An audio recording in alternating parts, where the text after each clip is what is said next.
Hi guys, it's Bobby Joe. I know the lighting in here isn't very well. I'm trying. I thought I would talk a little bit about my daughter Olivia. As you all know, this month is Pregnancy and Child Infant Loss Awareness Month. And my daughter died at 24 days, and she she was the most amazing little girl, and I miss her and I love her so much. And I want you guys to think about how it affects people about losing a child, and losing Olivia changed my life forever. I'm gonna go ahead and tell you guys the story, and then you guys could comment below and also on my YouTube. This is for my YouTube also. So here we go. Sit tight and listen in on my video. On February, well, let's not go that far ahead yet. Towards end of May 2012, I was having a little bit of stomach cramps and wasn't feeling too well. I thought I was getting around to my pregnant month, and I thought, you know,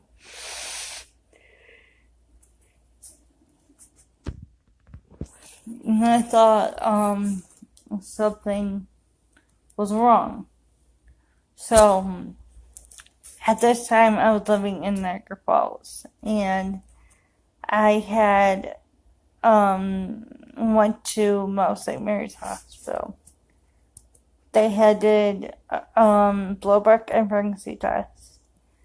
Within an hour, they came back and they said, "I'm not sure if you're aware of this, but you're pregnant." And I was very excited. I was very scared. I was mixed with emotions because I thought I was never going to have another baby after my first two older children, Mikey and Josie. And I was full of life, and I was full of joy, but at the same time, I know what having a baby would do to me. I knew I was already a high-risk pregnancy because I was a high-risk pregnancy in my two other children. So I called my boyfriend at the time, and I said, "Listen, I'm pregnant." And first he says, "What?" I said, "I'm pregnant." And he said, "We'll talk when you get home." I said, "Okay, that's fine." We did talk when I get home. I had my papers proving I was pregnant. I had my prenatal vitamin description, so I can go get my prenatal vitamins taken. I had my appointment with my OBGYN. He was very excited. We had a little bumps in the road too because he already had another child on the way. 5 days after finding out that I was pregnant, we ended up finding out that his other child was getting ready to be born. And, you know, he went to go for that delivery, see a child born, and that's the most amazing thing about birth, is being there for the birth. I was happy for him. show me little footprints of the baby in pictures. I couldn't wait to know about our child. I couldn't wait to know if it was going to be a boy, a girl, anything. And that's what made me, like, more excited. I'm gonna fast forward a little bit to August. I was about at my 9 week appointment and I got my first ultrasound. And she was a really big baby. She was, I didn't feel no kicks yet, but I got to hear her little heartbeat go do. And they were like, this is a strong heartbeat. And that made me really happy to know that my child's heartbeat was healthy and strong. And I was grateful to know that. I was like, okay, they said we couldn't know for another 6 weeks about the sex. So we fast forwarded to a little bit into August, September. I started getting bigger. I started to feel a little bit of kicks here and there, not much, but there were kicks. And about on September 16th, I think that was the day, if I'm not wrong. I went for my ultrasound, my 3D ultrasound and everything. And they asked me if I want to know the sex. I told them yes. And they told me it was a baby girl. My heart sunk to my stomach. I was happy. I didn't know what to say. I didn't know what to do. She was blowing kisses. They said they could see it in the mire. She was blowing kisses. And they found out it was a little girl. The guy I was with at the time walked out of the room. He needed a minute. Came back and gave me a hug. And I took pictures and I ended up putting it on my Facebook of the ultrasounds. And I'm sorry, I'm not trying to get emotional here. I'm really not. So please stick with me here. I was very happy. By October, I started getting really bad stomach cramps. Why? I didn't know what was going on. She was trying to come out at 5 months. They stopped my labor. They stopped everything. And we were okay and got to go home. And they think the reason why she wanted to come out early was because I had just moved to a 2-bedroom apartment. I was trying to get her room ready. I was trying to make sure everything was set to go. And, yeah. We lived, we're down, straight down.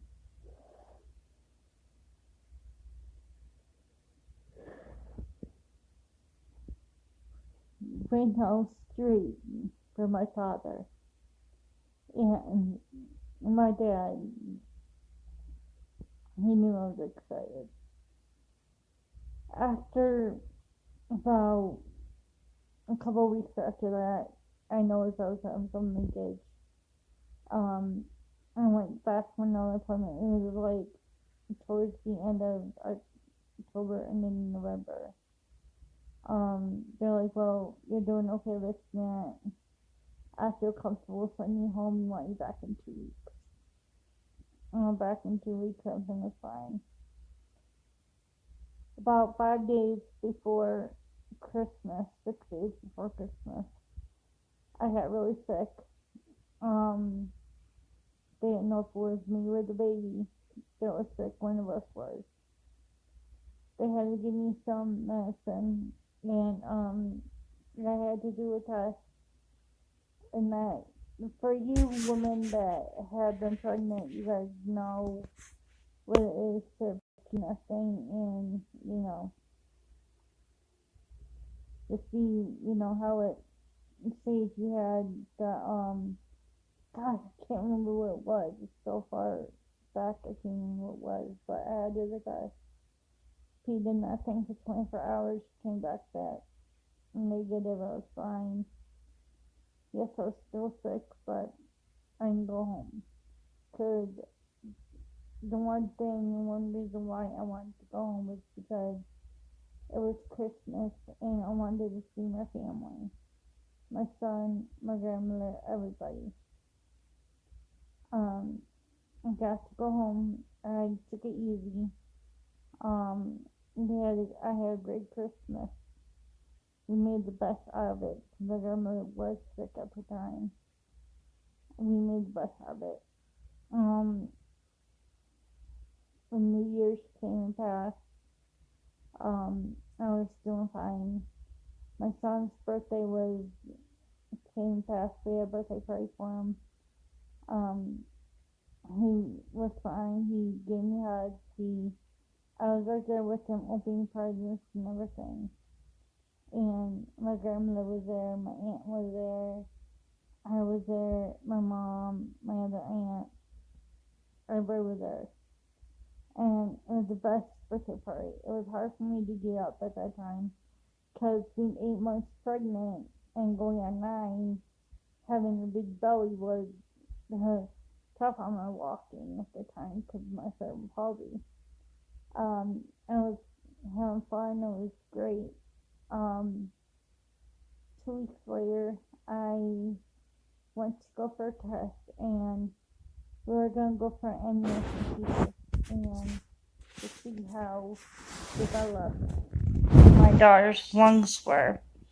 If they were developed, they were going to take her at the end of January. To see if she's okay to be born at that time. Her staff was on top of where they needed to put the needle. They said we can't do the test, but we can give birth at 38 weeks, which was the following week. I said, okay, let's schedule a C-section. We very proudly scheduled it for February 8th, 2013. And I was so happy. It was like 7 days away. I was so excited. The 7 days were very tense, very tense. I was constantly crying. I was constantly like excited, over emotional, cleaning up, sanitizing her bottles, making everything was good. Like even make sure our to-go bag was good. I don't think I could sleep the night before. The 7th. I know I talked to my dad. My dad came before I left and got my keys and everything in case we needed anything. I was excited. We got to the hospital. They put the IV in me. They got me prepped and ready for my cesarean section. At about 11 o'clock, they took me back. Put me to sleep, and about 12:23, I believe it was, I gave birth to a beautiful 7 pound, 7 ounces, 19 inches long baby girl, and I I can't believe it. I waited till I get into the recovery room, and I see her father holding her, and they hand her right to me, and she was so adorable. All of you saw Olivia's pictures on my Facebook. You all know. And for those of you that are on my YouTube that doesn't know, I would try to make a good slideshow of her, or even show off her pictures and her full album that I had. was a beautiful little girl. Um, at that time, I was excited. I got to see her. I did try breastfeeding. It didn't work because I felt like I was suffocating her because how big my, things were. I didn't know what to do. I felt like I just couldn't breastfeed her. So I bottle fed her. I noticed my baby didn't want to eat as much. The nurse kept telling me, you gotta force her, you gotta force her. And I told him, well, I'm not gonna force my baby to eat. I'm gonna get her to eat as much as I can. The following morning, child protection came. Thank God for my father, having the keys. He let them in, show them how clean the apartment was and everything, and told him that he's also my emotional and physical support if I needed him for anything. And they said, okay. The morning of February, we were there the whole weekend. 8, 9, 10, 11. February 11th, I want to say between 12th and 11th, we got to go home. I was so happy. I was so excited. I got her dressed in a cute little outfit, which I have pictures of. I will show you guys them. She was the most beautiful little girl. I couldn't be happier to be a mommy to a beautiful little girl named Olivia Victoria Mays. And I was so happy. And I took her home. We got home. I wanted to get her in the house fast because we had snow at the time and I did not want my baby getting sick. So I wanted to rush her in fast as we can. I called my father, told him I was halfway down the street. I was almost home. He came right away with keys, helped get the baby in, then get me in because I was in the wheelchair and figuring mommy just had a C-section, so I had to be very careful. I was. We got her home. Her papa got to hold her, which was my dad. Her cousins came over and visited her. Being an overbearing mother, I made sure everyone sanitized their hands when I came to her. Like, nope, sanitizing, nope, sanitizing.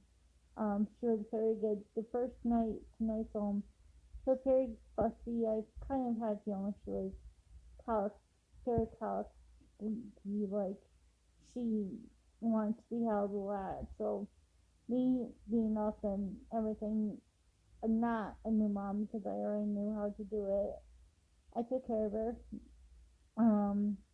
About a week into it, I took her to her first doctor's appointment. She was gaining weight. Everything looked good. The only thing we noticed was she was getting a little jaundice, which was not that bad. They told me not to worry about it, but it wasn't that bad where she had to go to the emergency room. It wasn't that bad at that point. It's okay, thank God. But they did want to do blood work, which that broke my heart. The baby was only a week old at the time. I took her to the hospital and she got sick, got blood work, and immediately I swooped in there best I could and held my baby and just comfort her because Mama Bear did not like that. And I know she didn't like that. And she had a band-aid on her foot and a first box back on her. And we took her home. And of course, it was on lunchtime.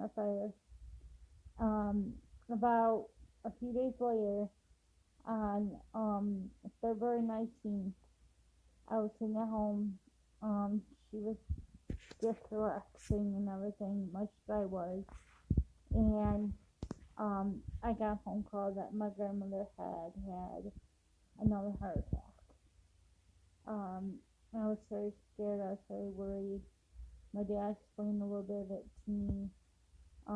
Olivia, surprisingly, was up that whole morning, the whole day. I don't know if she knew that mommy was upset. I don't know if she just had a feeling something wasn't right. But because we all knew she was almost 2 years old. So I figured something was wrong. And about, I will have to say 12:30, I got a phone call that my grandmother unfortunately passed away. But that was really hard on me because I was close to my Bakshi. My Bakshi never got to meet my daughter. Besides pictures, I made sure that I sent her pictures to Facebook when I was in the hospital and everything so she could have seen her great granddaughter and everything. And just like her big brother, he got to see her on Valentine's Day. So I made sure her brother got to see her. Um, her her grandma got to see her. Both her uncles got to see her. Um, almost into her 2 week being alive, I noticed my daughter was having trouble breathing. She was doing,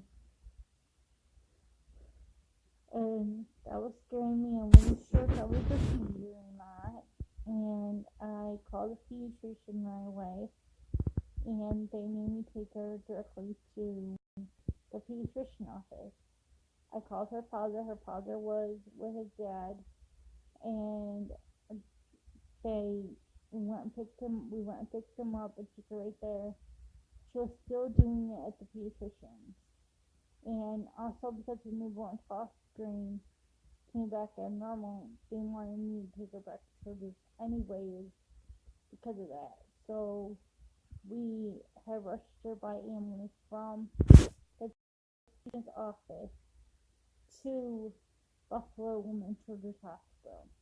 And that whole ride, she was sleeping. And I was sitting from the ambulance. I was like, "Oh my God, please don't let my baby get sick. Please help us." And we get there. We know she was still just telling her for a month. She couldn't take it down correctly. Her breathing, we kept watching it on the monitor. I'll have to say within 3 days, she was okay to go out of the ICU into a regular room upstairs, which was good.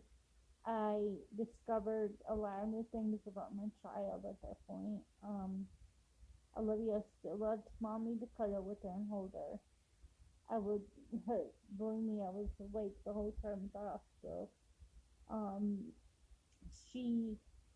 I bought this swing when I was pregnant with her that would go back and forth, and she did not like that. So they had a different swing at the hospital, and they said, "Well, would you like to try to put her in this?" I'm like, "Sure," to see if she would like that. This swing went side to side, and she enjoyed it. Like I regret not taking pictures of her because I'm more worried about my daughter's health at that time.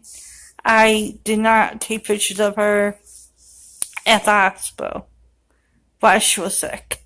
And I regret, with all my heart, I regret not taking pictures. And she loved it, that swing. And I let her sit in that for about an hour for the few days that we were there. I picked her up, put her in her her crib, and they had this musical thing, and I started noticing she started to like the music, and that was the only way I can get her to fall asleep after her food. And I noticed that. And one of the nurses that night said, my name was Stone at the time, but I said, "Please don't call me that. Just call me Bobby Joe or Mama, because I am her mama." And they said, "Well, why don't you get some sleep tonight and we'll take care of her?" I said, "Okay." And they took care of her for me that night, there for me. I got up that morning, we did the same routine, feeding and everything. Doctor came in, said she looks good, we can send her home. I said, "Oh, thank God." And I told mom I'm still concerned about her breathing. They go, well, she does have a heart murmur. We don't think she has seizures, but we do think she has a heart murmur, something wrong with her breathing. And we do think she needs to be switched off formula, which they did for soy formula. And they did that. And I was like, okay. And they're like, we're going to give you this heart monitor to have at home. She has to wear it at all times. And I said, okay, that's fine. And that eased in my mind to know if there was a problem, it would let me know right away. Because I have friends in the past that had babies that had to have that. So I knew how that machine worked. I did a CPR course while I was in the hospital. Well, not her, but a doll. And they knew I couldn't bend, so they showed me different ways to do it. And I said, okay. So this was, we got home Thursday. Friday, we took her to see her papa, which was her father's dad. Rest in peace, he's now in heaven with her. Um, and then Saturday, Sunday, no, yeah, Saturday, Sunday, and everything, she was fine. I already went to my grandma's wake while she was in the hospital, and I came back. Sunday evening, the 3rd, she was fine. She did stay up a little bit.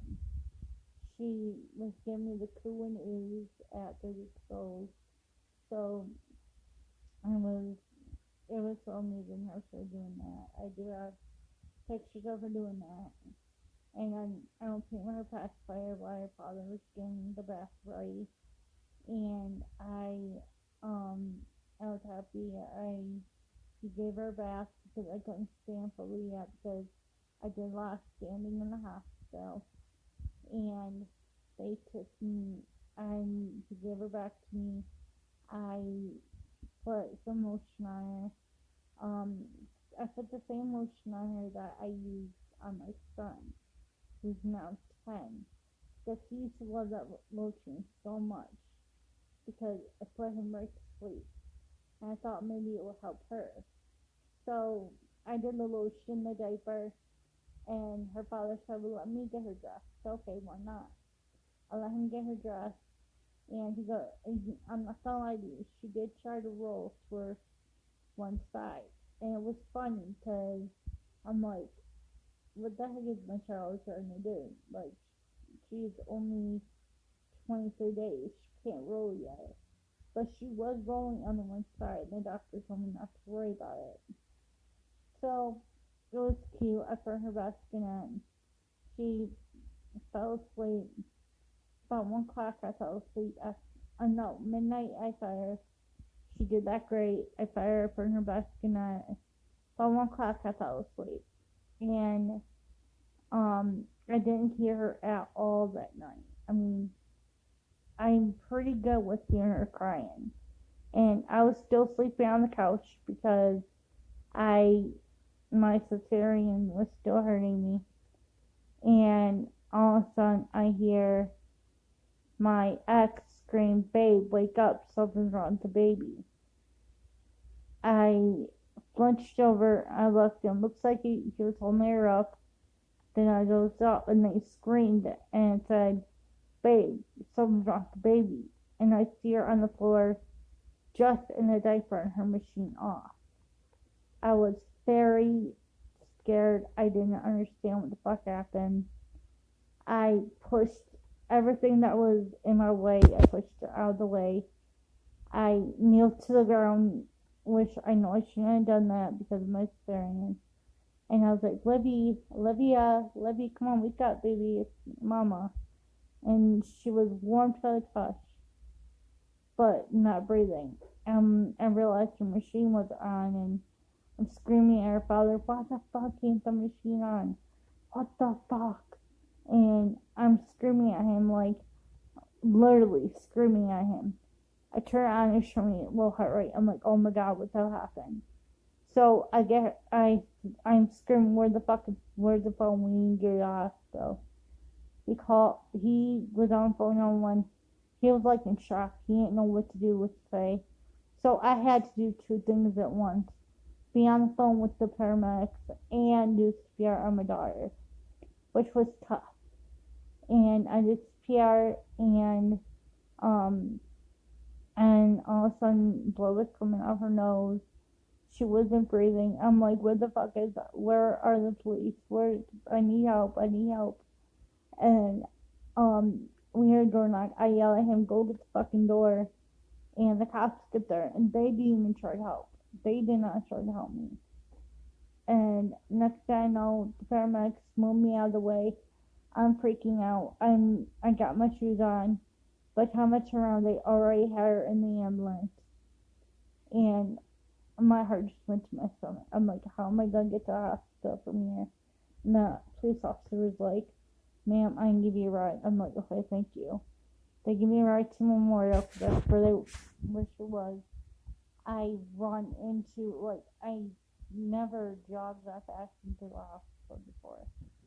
And I said, my daughter's brought here by ambulance. Her name's Olivia. I don't know what was wrong with her.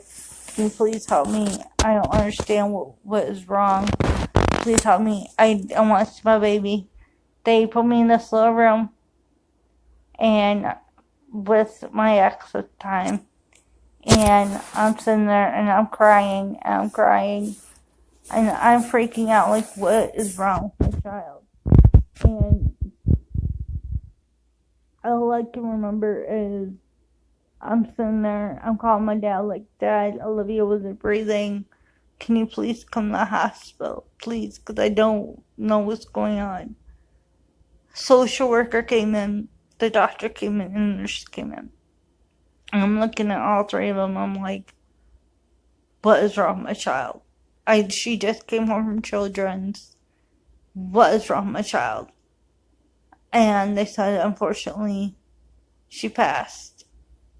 She died on arrival. My heart went totally to my stomach. I freaked out. I threw my phone across the room. And I saw my dad come in. I ran out of the room into my dad's arms and I said, Dad, she's gone. Dad, she's gone. And they had to take me back into the room because other patients were waiting to be seen. And I'm sitting there, I'm shaking and everything, and I'm calling family, calling my friends, and they were all thought I was joking at first. And I'm like, no, it's not a joke. She's really gone. She's bad. They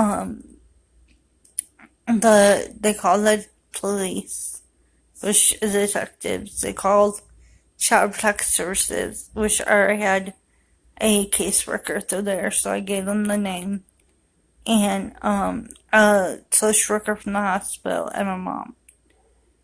I went through her whole 24 days of life and I told them about how she was and about how her health was at the time and everything.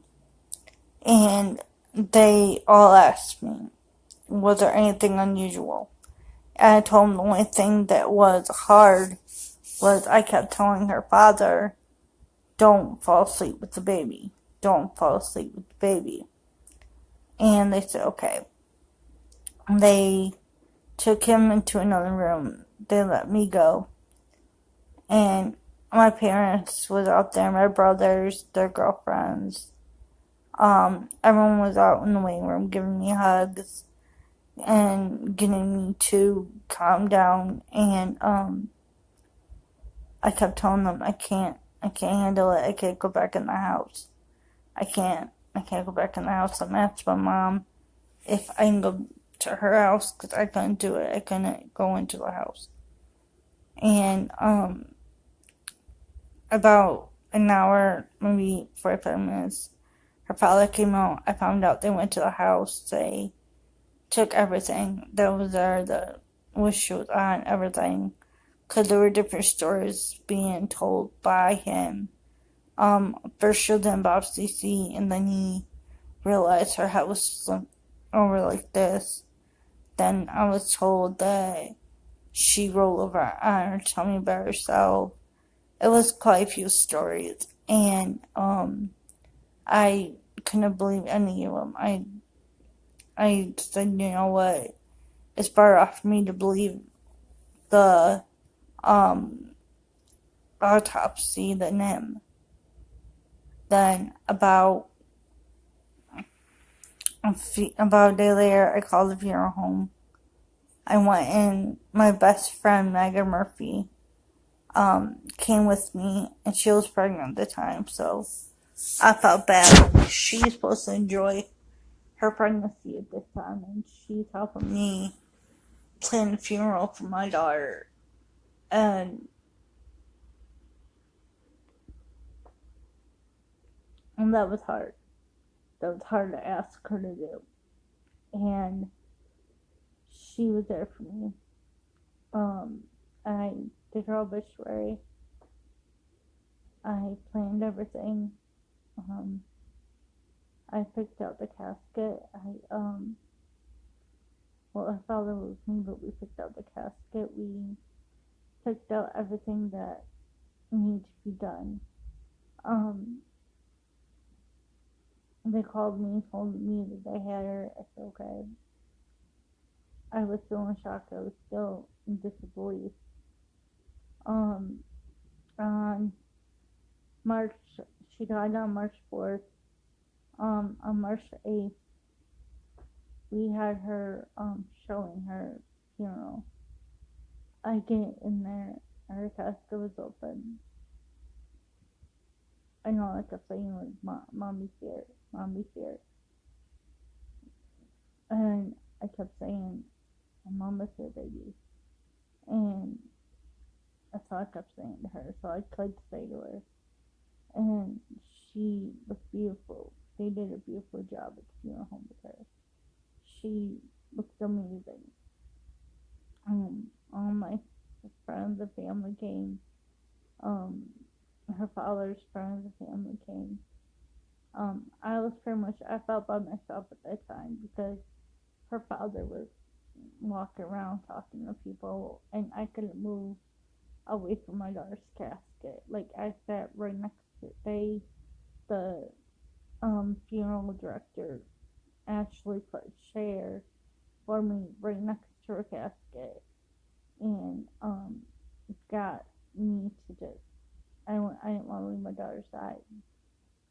And it was in the same room that we already had my grandmother's funeral in, the same place, and we had everything.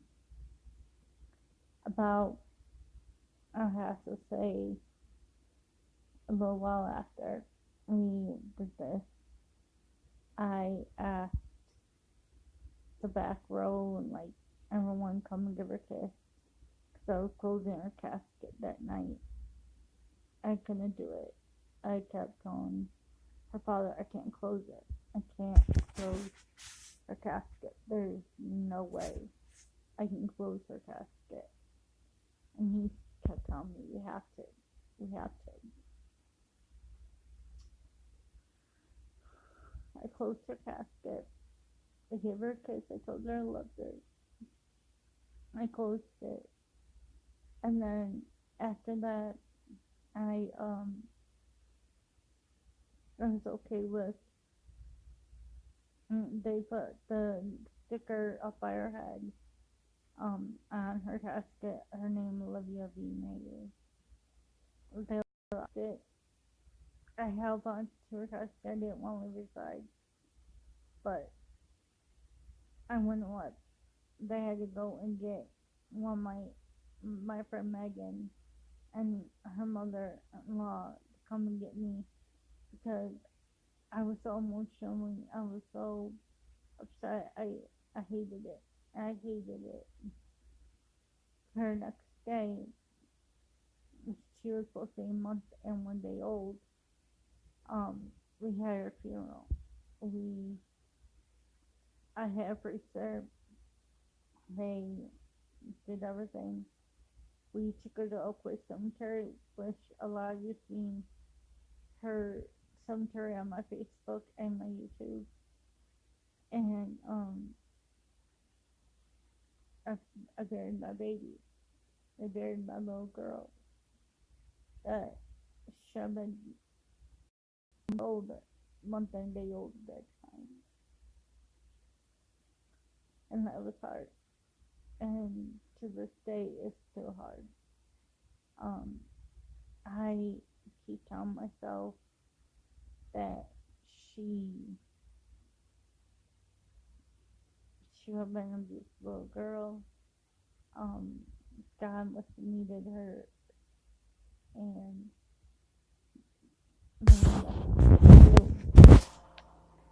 I kept telling myself that everything was gonna be okay. And now it's 5 years later. My daughter will be 5 in February. It'll be in March. Be 5 years she's been gone. It's been a hard journey. The pain doesn't go away, but it does subside. It doesn't. It gets easy. It gets a little bit. I can't say it gets easier, but and the more you talk about your child, the more you talk about her and show her off to the world and tell them about your daughter's story, and your child say, yeah, I had a child. Yeah, she passed away, she lived. And yeah, people may tell you, oh, don't talk about her, let her rest in peace. Oh, just leave it be. And those parents must not have lost a child. And some people keep asking me, am I over her death yet? And I keep telling them, no, I will never be over my daughter's death. How can you be over your child's death? I understand it. I know she's gone, but I'll never be over it. I know she's the angel in heaven, but nothing would fill the emptiness in my heart of her being gone. And I will always love her. I always will know I have a child in heaven. And for those of you who sat in and watched this, thank you. And if you guys have a friend or a family member that has lost a child, tell them to tell their story, to not hide it, keep their child's memory alive. Don't let anyone ever tell them, oh, to stop talking about your child. Let it rest in peace. Oh, you're not over the death yet. Don't let people tell them that. Because they're still people. Everyone's gonna die at some point. And it's harder when it's a child, because our children are supposed to bury us. We're not supposed to bury our children. But stuff happens. And with this, I hope people will watch this video and realize that even though it's a child and it's different from aunt, uncle, grandmother, and all that, it's still a baby. It's still someone that I loved and someone that meant something to me.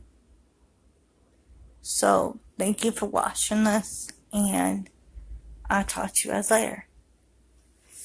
Bye.